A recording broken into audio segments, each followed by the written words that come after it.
کندهار خبرې درسته ورکس خالي په نوم یې نه ښایسته یاست ای نو مینه رښتیا هم د کندهار یو نوی تصویر دی. کندهار عیبونه مې ګرده ورک کړو.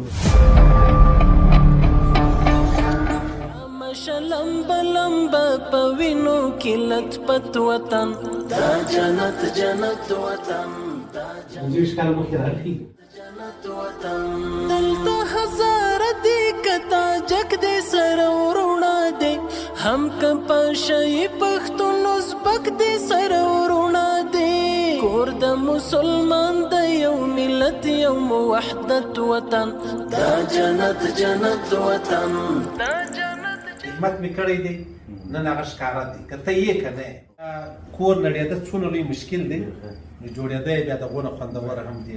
الله دې موږ توفیق راکړي د چا د کور د جوړېدو سبب جوړ شو د خرابېدو سبب جوړ شو.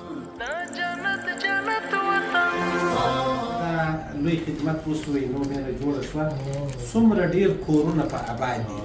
موږ به دې ته نه ګورو چې زما کور له څو ګټه راغله دې ته به ګورو چې دا زما د کوره سوه جهان ته څو ګټه رسېږي.